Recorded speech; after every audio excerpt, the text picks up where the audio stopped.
I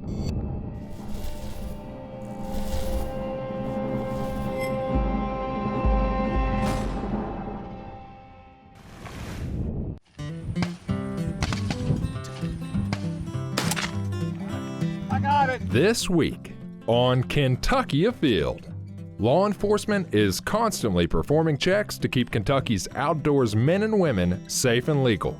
We're gonna tag along with Officer Casper as he's patrolling a public dove field. How you doing? I'm Officer Casper of Fish and Wildlife. Is that unloaded? Yes, sir. Next, it's youth deer season. Time to get those kids outdoors. Might be right there. Then, falconry is one of the world's oldest and most interesting forms of hunting. Aside from that, it's pretty fun to watch. Here it goes! Boom! Oh, it's all next on Kentucky Afield. Such a pretty fish. Beautiful. This pond is plumb loaded with frogs. They're everywhere in here.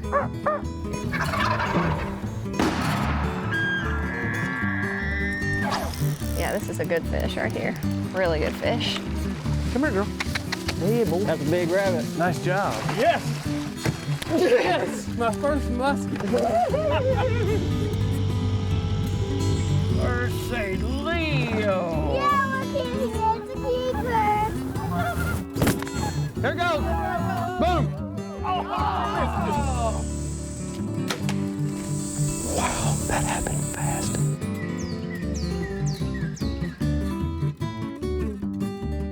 Hello, and welcome to Kentucky Afield.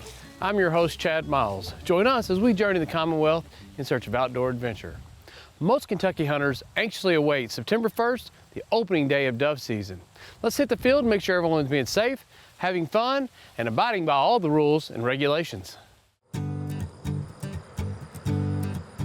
So we're heading out this morning to the Harley Thompson Road dove field. It's a public dove field that's privately owned. The Fish and Wildlife Department puts on a public dove hunt there every year. We're going out there to mainly make sure that all the hunters are being safe and having the ability to have a good time out there, and secondarily we'll enforce our game laws out there if we run into anything that needs to be addressed. Typically, opening day of dove season is one of our busiest days of the year. Public fields, generally, you're not going to encounter a baiting situation. What we're going to encounter is maybe newer hunters don't have their documentation right, whether or not they've bought a hunting license or forgotten to fill out their HIP survey. We'll come into contact with a lot of that. How you doing? I'm Officer Casper of Fish and Wildlife. Good. Have you shot anything yet? Yeah, I got a couple. Have you? Okay. I'm just going to check your license real quick. Is that shotgun loaded? Yeah. Okay, can you go ahead and unload it for me? Here, I'll hold the shotgun, thank you. Busy day for you today? Well, it's just getting started. Well, but it will be a busy day. It's gonna be a busy day. Okay, do you have your HIP number, survey number? What's that? I'm not sure what that is. The HIP survey is a survey of your previous years hunting migratory birds, whether it's dove or waterfowl. They're gonna ask you questions about how many times you dove hunted, how many times you duck hunted, how many birds you killed. It's a short survey, but it's mandatory now if you're gonna hunt in Kentucky, and that has to be filled out before you hunt the next season when it comes to migratory birds. Do me a favor, and just before you continue hunting, get on your phone and go to our website real quick. Okay. And just fill out that HIP survey. I'll do it. All right, thank you. So as well as having a hunting license and a migratory bird permit, you also have to have a plug in your shotgun. Your shotgun cannot hold more than 3 shells. So we'll check that shotgun right after we check your documentation. Thank you, sir. It's got 2 in it.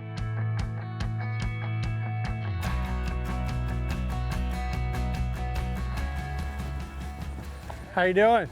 I'm Officer Casper of Fish and Wildlife. Is that unloaded? Yes, sir. Okay.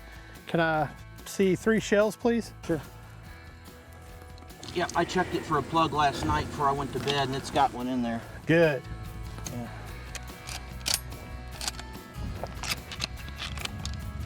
There you go. Alrighty. Thank you. You're welcome. And if I could just check your license real quick. Sure. You've got your migratory bird survey filled out? Yes, I did it online. Yeah. It shows that you have a resident fishing. That's all it's on there. Oh, Yes, sir. oh my gosh. So what did I do wrong? Well, you bought a fishing license. That I did, yes. How'd you know to fill out your migratory bird survey? I got on the state website and looked up dove hunting and then went from there, and Okay. I want you to go on there and buy a hunting license. I'm glad to. Okay. So I don't have one. This is not a hunting license. No, you bought a migratory bird permit and you filled out your survey, so I'm inclined to believe you that you, No, I don't go around lying to police officers, sir. just before you do any more hunting or shooting, make sure you buy your hunting license, okay? Go ahead and do that before you do anything else. Sure, thank you. Yes, sir, and I'll check later and make sure you did it, okay? Yes. Yes, sir. All right. He's buying a hunting license as we speak. Intent is big with me. If I thought that he was trying to skirt the law, that would be a different story and we'd probably be going a different direction, but he's more than willing to buy a license immediately, and so we're gonna go on with a verbal warning and get on to the next hunters. Oh, he's down. With 100+ hunters that we checked, we had various forms of license. Paper license, we had electronic license where they showed their license to me on their phone. By law, you have to have your license with you in the field. So if your phone goes dead or your batteries go dead or you don't have service, if you don't have a screenshot of that license and you can't show it to me, you could very likely get a ticket for not having your license with you in the field. There you go. Thank you. Oh, right in the eyeball. It's got 2 in it. All right, thank you. I only brought 15 shells. Thank you, sir. I'm telling you, all the non-licensed guys ran out in the corn. If you run out there, Yeah. you might not catch him, but you'll scare the birds up.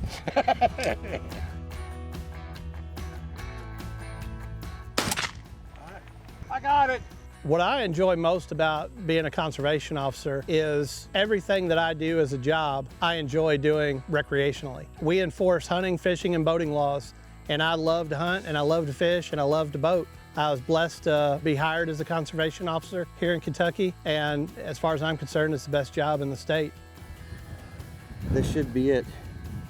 I got a 1 day today. Yes, sir. Thank you. Thank you. Appreciate it. Yes, sir. Hold y'all Not up. a problem. We enjoy getting out there, interacting with the public, and made sure everybody's being safe, having a good time, educate them, and with that, it's a good day in the field checking dove hunters.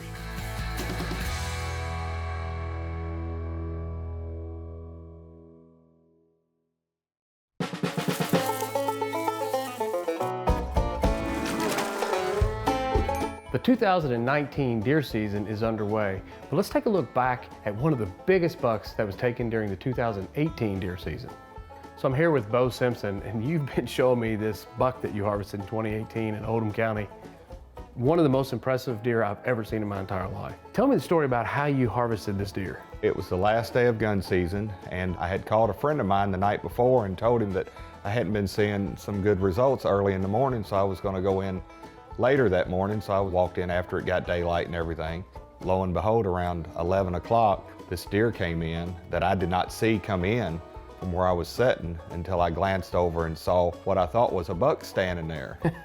And then I looked back and he moved and I could see half of his horns, and I said, that's a nice deer over there. And then he actually moved again, and I said, that's a really nice deer over there. Grew into a 230-inch buck. It's got double drops on it. It's just such an impressive deer. Right. But you know, what you're telling me is something that I've heard from a lot of people who have harvested really big bucks. They take them in the middle of the day. You know, everyone gets in there, and a lot of people want to get in there super early and get in the deer stand. And I'm not saying that's not the best way to go about it, but if you hunt 4 or 5 days in a row, exact same location, sometimes going in there after daylight, no flashlight, super quiet, and getting set up and staying throughout the middle of the day. Right, just change your patterns. That's how it produces these deer from time to time. I've heard the story over and over and over again. You've never seen this deer on camera. Never. You've hunted the same farm 20 years, never seen this deer. Right. Lo and behold, you switch your patterns up a little bit, go in a little bit later in the morning and decide you're gonna set all day, and the deer Look of your what lifetime. comes in. Yeah. So this deer is in the top 5 in the state for 2018 and top 20 all time. That's correct, for non-typicals. Wow. What an impressive deer. I appreciate you sharing it with us. And hey, we learned something today. Sometimes you don't have to be out there early in the morning, Right. but you need to stay there and be quiet, keep the wind in your favor, and you never know. A bruiser like this may come by. That's correct. Kentucky's youth deer season is this weekend, October 12th and 13th. Now let's hit the field in search of whitetails. It's youth season in Kentucky, and 6-year-old Harlan Tipton is headed to the blind with his papaw Keith, looking to bag his first deer.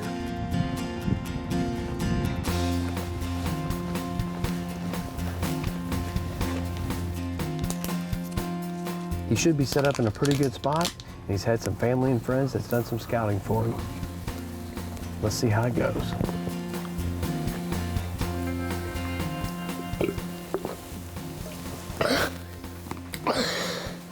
Did you shoot your gun yesterday? How'd you do? Good. Did you put it in the bullseye? Yes. You need to get still. Come back and have a seat. Check with your binoculars. I don't know what that thing is. Looks like a gorilla. Papa. There's something down there. It looks like a gorilla.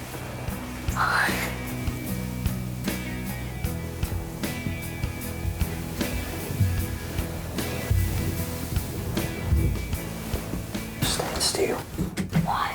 Stay right there. It's a doe. Where's he at? It's a doe. Where is he at? But she's looking right at us. I don't see her.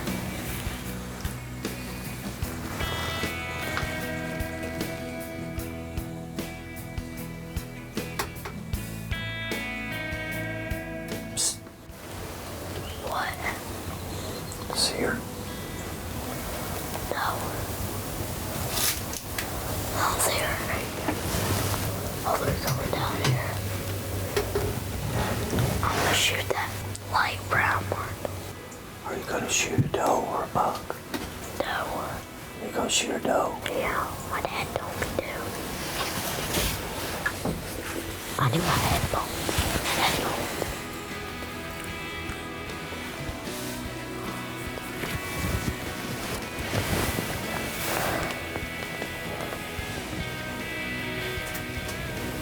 Can you see her? Take your finger off. Okay. Are you ready to shoot? Yeah. Can you see her? Yeah. I see him. Okay. Shoot right behind her shoulder.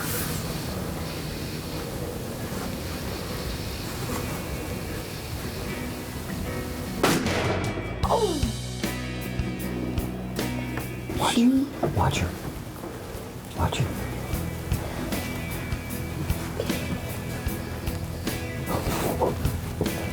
She's running back down. See her? See her right there? Yeah. You think we got her? Yes. Think you got her? Huh? Oh, man, that felt so good. Oh. Think you made a good shot? Yeah. All right, we're gonna let her lay a little bit, okay? I saw my dad, Give a chase 5. Good job, buddy. Hello. Hey, Daddy. What's the deal, buddy? Nothing. I just shot one. Oh, you did? Yes. Outstanding. That's awesome. Yeah, she's down. I see her. That is awesome. Is it a big one? No, there was a little bit more big one, but it's a pretty big one. That's awesome, buddy. Man, I'm so happy for you. That is so cool. Do you realize you're 6 years old and you've already shot a turkey and a deer? Yes. You're a pretty special kid. I'm so proud of you. I'll be waiting on you, okay, buddy? Okay.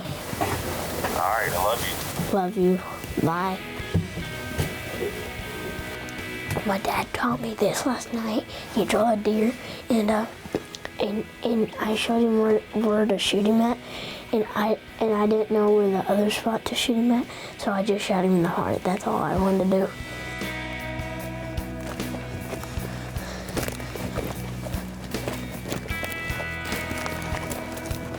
She went like, she was right here.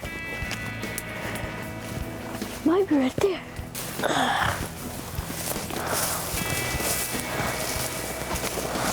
There she is. Yes. Finally.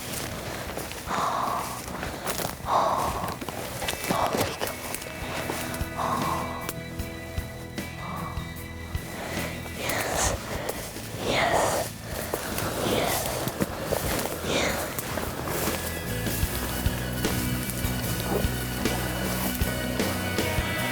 Good job, buddy. Good job. Get up there. Wow, she's heavy. Holy cow.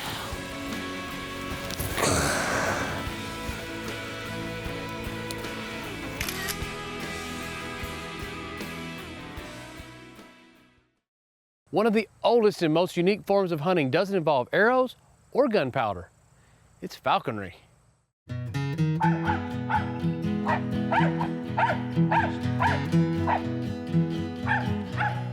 fox squirrel's up there in the fork. You see it? Halfway, a little more up in that tree, the big tree the squirrels, the dog's facing.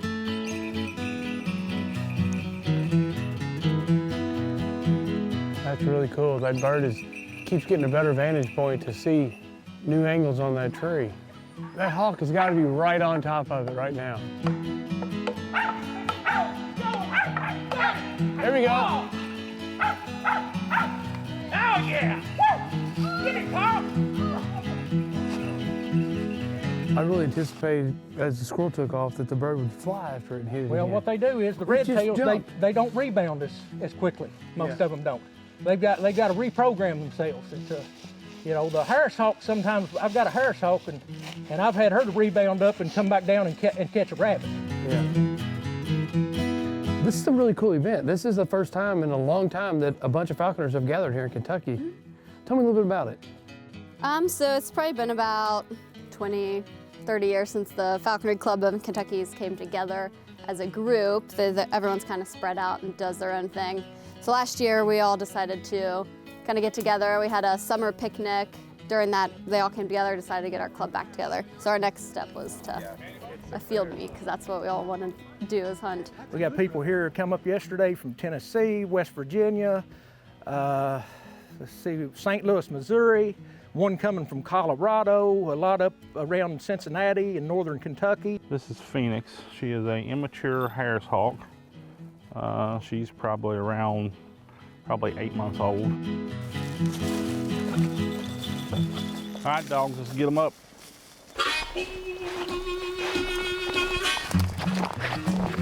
Come on, Anna. Here, get in there, Peter. There goes. Oh! There goes another one. There she goes. This style is called following on, and basically the bird just follows us through the timber just like the dogs follow us. It'll leapfrog from tree to tree to tree.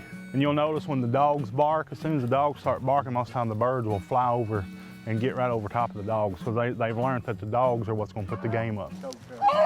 How did you get involved in this? So when I was little in elementary school, I read a book called My Side of the Mountain, and in it, the kid lives in the woods and he has a peregrine, then he raises it and hunts it with it. So for some reason, that's like stuck with me. It's amazing that they're this good at this young age, but really what you're doing is you're having this bird do what it naturally wants to do anyway, and that's hunt and feed, right? You take it out there and you bring it in and off the trap and you man it and you put it around your family and as much distraction as you can get, and it just makes a good boy out of it. I mean, you know, they're not pets, they just put up with us. Yeah. And stuff, but the more you handle them and do stuff with them, the better they're going to be. And when I kind of turned this bird on, set him around with the dog, and implemented the dog, it's just made all the difference in the world. And that was what I found was really interesting, is that you got a mountain feist dog there, and that dog would run the squirrels, and you'd sit back and just wait till it treed. Get it, Carl! Boom! What I do is I go to the dog. You can sit back and pretty much relax. When the dog starts barking treed, you go in and I try to find the squirrel first. and I'll keep her on my glove or on my gauntlet and just keep him up there and go in, and when I see the squirrel located in the tree, I snap her up to a sapling, say, or whatever I can find close by, grapevine or whatever, get back and throw Carl up, and Carl starts working his way up to the top of the trees. Get ready, get ready. Hey, hey! Oh!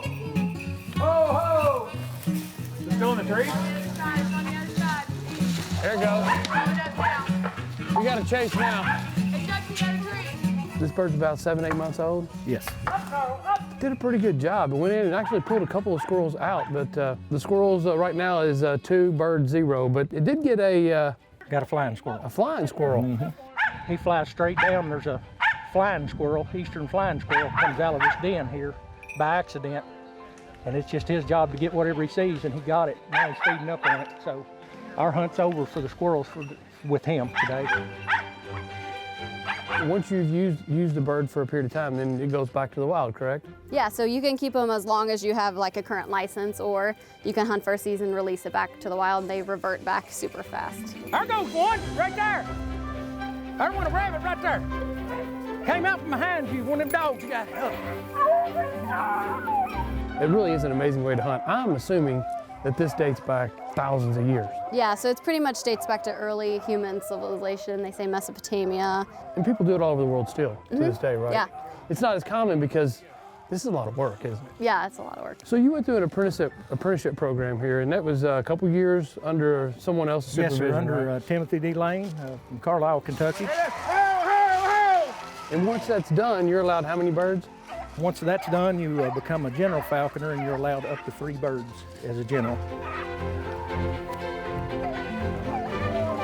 she goes. There it is. Oh, she missed it. Right over top of it. Oh. Boom, got it right there. She get it?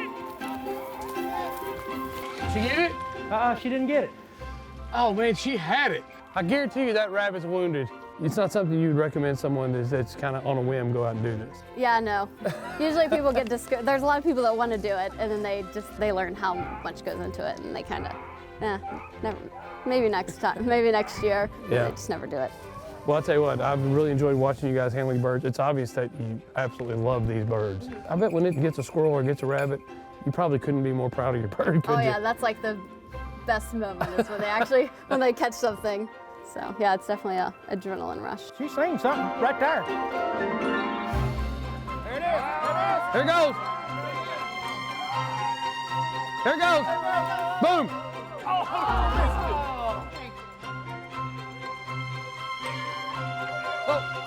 Did she get it? Yeah. She got it. She got it. Good girl. Good girl. That's something to see him working a pair like that, wasn't it? Oh, that was really cool. Come on, girl. Good girl. These are the only type birds known that will hunt in a catch together. Yeah, yeah. You know, they call them the wolves of the sky because, you know, they hunt in packs. Yeah, the way that they were setting up there, and then all of a sudden, that bird came over here and set and kind of gave up on them for a minute. Sure enough, that dog let out and brought that rabbit right across this field. Yes, sir. Did y'all notice how it used that thing out there in that field as a kind of a blocker? It ran around that concrete circle there. Yeah. Yeah, that's why your bird had to go around it, and when she hit it, it kind of rolled, and then she come at it from this way here and flipped it, and it came back up and went right back down in there. They just hunted right alongside one another. They've done great.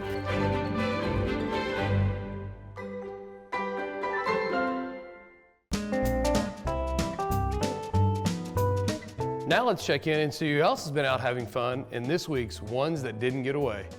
9-year-old Clay Yearsley took this nice 9-point buck in Harrison County. His weapon of choice was a crossbow. Congratulations.